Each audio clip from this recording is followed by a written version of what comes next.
Hey, salut tout le monde, j'espère que vous allez bien. Ça fait super longtemps que je veux faire l'expérience du biochar, celui qu'on entend beaucoup parler par ses propos très bénéfiques. Donc c'est aujourd'hui que je vous présente mes expériences en l'incorporant directement dans mon terreau à semis. Alors c'est parti pour la vidéo!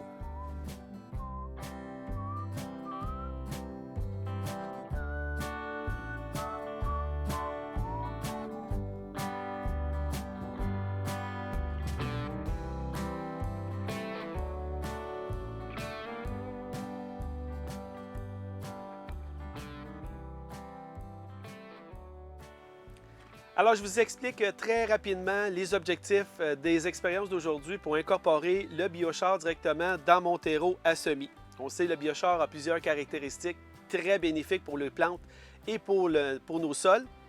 Donc, il y en a quelques-unes que je veux vraiment expérimenter à court et à long terme ici à la ferme. Le premier, c'est la capacité d'empêcher la compaction. Vous savez, ici, j'ai certains endroits très compactés, très argileux. Donc, à long terme, je veux voir les effets. Un autre point aussi, c'est la rétention d'eau. En temps de sécheresse, si on est capable de conserver beaucoup plus d'eau dans nos sols, donc ça va être beaucoup plus avantageux pour nos plantes. Un autre point aussi, c'est étant donné encore là de la porosité du biochar, ça va être capable d'emmagasiner, d'absorber beaucoup de nutriments à cet endroit-là. Donc, il va être capable de soutenir nos plants plus longtemps. Et un autre point aussi, c'est qu'on va apporter un habitat, un milieu de croissance pour tous les micro-organismes qui vont s'installer à cet endroit-là, qui vont pouvoir soutenir nos plants. Donc, c'est toutes des choses que je veux expérimenter, comme j'expliquais, à court et à long terme, avec différents terreaux, différentes façons aussi d'inoculer notre biochar que je vais vous expliquer tantôt. Donc, c'est ce que je veux faire comme expérience avec vous aujourd'hui.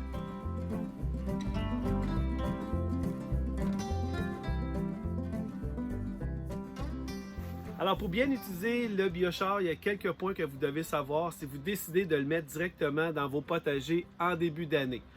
Vous risquez peut-être d'avoir un manque de nutriments, un sol très pauvre parce que grâce à sa porosité, le biochar va être capable d'absorber beaucoup de nutriments. Donc, on va appauvrir notre sol. Donc, si vous décidez de mettre vos plants à cet endroit-là, vous risquez d'avoir des plants qui vont à la mine basse ou avoir des plants qui vont peut-être pas bien pousser. Par contre, je vous conseillerais de le mettre plutôt en automne. C'est sûr que là, on est en début d'année, mais on pourrait le mettre en automne pour donner la chance au biochar d'être inoculé ou d'être chargé, comme on entend souvent. De cette manière-là, quand on va arriver au printemps, notre biochar va être chargé, va être inoculé, donc ça va être beaucoup plus facile de supporter nos plants. Maintenant, comment on fait pour inoculer notre biochar? Oui, on peut le faire à l'étape que je vais vous montrer aujourd'hui directement dans le terreau à semis. Mais c'est là où ça devient très intéressant parce qu'on peut, à ce moment-là, donner une dominance à notre biochar. On peut apporter une dominance fongique, on peut aussi amener une dominance bactérienne et aussi équilibrée. Le côté fongique, c'est super facile, c'est tout ce qui est mycorhize. Pour le nourrir, on va apporter aussi de la farine de luzerne. On peut aussi ajouter des algues qu'on entend aussi. Donc, ce côté-là, ça va plutôt être du côté fongique qui va être très bénéfique pour les arbres, tous les fruitiers, les vivaces. Donc, ils vont préférer un environnement fongique avec des matières végétales qui vont se décomposer pour nourrir les mycorhizes. Donc, ça va être un avantage pour ces plants-là. Pour la dominance bactérienne, ça va être plutôt du côté de nos plantes potagères. On va apporter des bactéries. On peut aussi ajouter de l'activateur de sol. Il y a aussi le frasque d'insectes qu'on peut ajouter pour nourrir toutes ces bactéries-là qui vont coloniser le biochar. Il y a aussi la dernière qui est la dominance équilibrée. Donc, vous avez compris que c'est en même temps le côté fongique et bactérien qu'on va mélanger ensemble.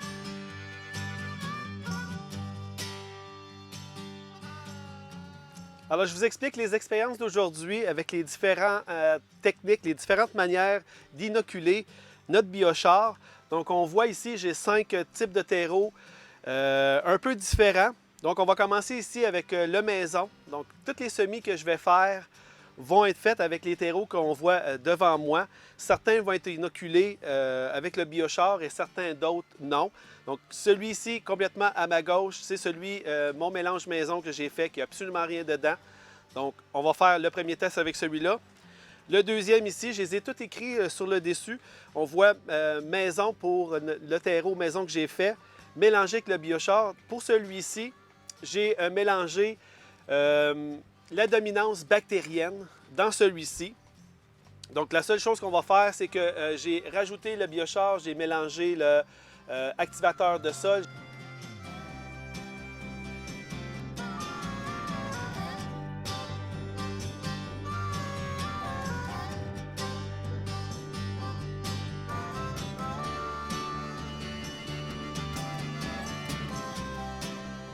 J'ai aussi rajouté le frasque d'insectes pour avoir une dominance bactérienne de ce côté-là.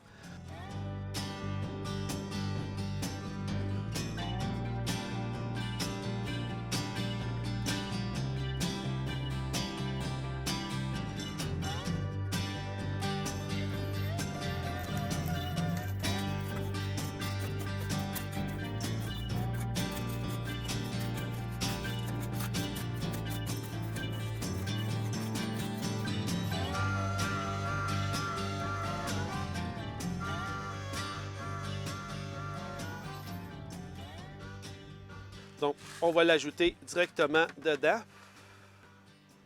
Donc, pour celui-ci, c'est le ProMix que j'utilise depuis très longtemps, mélangé avec le biochar qui a été inoculé, qu'on voit ici, que je n'ai pas fait encore, que je vais le faire devant vous. Donc ici, c'est vraiment le mélange équilibré que je vous expliquais tantôt, dominance fongique et dominance bactérienne. Donc, j'ai rajouté de l'activateur de sol, j'ai aussi ajouté le frasque, de la farine de luzerne, parce que les algues, je ne voulais pas les mélanger avec les deux. Donc, j'ai mis de la farine de luzerne, du frasque et du activateur de sol que je vais mettre directement dans mon biochar. On peut le mélanger ou on peut le mettre directement et le mélanger par après, il n'y a pas de danger. Pour celui-ci, je dois vous expliquer que je n'ai pas concassé le biochar. Donc, on a vraiment des gros morceaux. Alors maintenant, pour le biochar, si vous êtes comme moi, vous êtes procuré la grosse boîte. C'est sûr que c'est des gros morceaux. On essaie d'éviter d'avoir ça dans notre terreau à semis si on veut se donner les meilleures des chances. Donc, c'est pas plus grave. On fait juste utiliser un contenant et on prend un morceau de bois puis on fait juste l'écraser pour diminuer la grosseur pour qu'on puisse l'utiliser dans notre terreau à semis. Donc, à ce moment-là, pour celui-ci, étant donné que j'ai des gros morceaux de biochar, je vais l'utiliser pour faire mes rempotages, mes transplants, mes repiquages à cet endroit-là parce que pour la germination, c'est sûr que ça va être un peu plus difficile parce que je le dis souvent, les gros morceaux, on essaie d'éviter, on essaie de les enlever le plus possible. Donc, pour celui-ci, ça va être une dominance équilibrée. Pour celui-ci, ici, qui est le ProMix, encore une fois, ici, j'ai mélangé dans le biochar une dominance fongique. Donc, ça va être un terreau que je vais utiliser quand je vais faire l'empotage de tous mes arbres fruitiers, mes mûres, framboisiers, etc. Donc, j'ai déjà mélangé à l'intérieur ma farine de luzerne que je vais incorporer aussi dans mon terreau. C'est la même chose, le biochar n'a pas été concassé pour avoir le plus fin possible. On peut se le procurer aussi plus fin et non pas avoir des morceaux grossiers comme j'ai fait là. Et le dernier, c'est le ProMix normal que j'utilise depuis plusieurs années pour vraiment voir la différence. Donc, c'est tous des tests que je vais faire à différents niveaux, au semis, à la plantation, au repiquage et faire une comparaison aussi en même temps des deux terreaux, celui maison et celui que j'ai déjà utilisé avec les mycorhizes à l'intérieur. C'est toutes des choses que je vais vous présenter prochainement parce que ça va prendre un certain nombre de temps de voir vraiment une différence. Donc, ce n'est pas aujourd'hui, malheureusement, que je vais vous montrer ça avec différents terreaux. Donc, je vais vous montrer l'évolution dans les prochaines semaines. Ce qui va rester à faire, je ne l'ai pas fait, mais ça va être de le mélanger tout ensemble. Si vous utilisez des chaudières comme ça, peut-être en prendre un autre et le mélanger ou mettre un couvercle et le brasser. On peut le faire aussi à la main, il n'y a pas de problème avec ça. Alors, j'espère que je vous ai donné toutes les informations nécessaires pour bien comprendre le biochar et être capable aussi d'inoculer à ce moment-là, de lui donner une dominance soit fongique, bactérienne ou même équilibrée. Je vais faire des tests sur des différents terreaux à certains moments, semis, repiquage, transplant. Deux terreaux que je veux vraiment tester avec mycorhize, celui que j'utilise depuis longtemps, avec celui maison, pour voir vraiment la différence. Donc, j'espère que vous avez aimé. Si oui, on n'oublie pas de cliquer sur le petit pouce. On partage avec le plus grand nombre de personnes sur les réseaux sociaux. Abonnez-vous si ce n'est pas déjà fait et on se retrouve dans une prochaine vidéo. Merci, bonne fin de journée!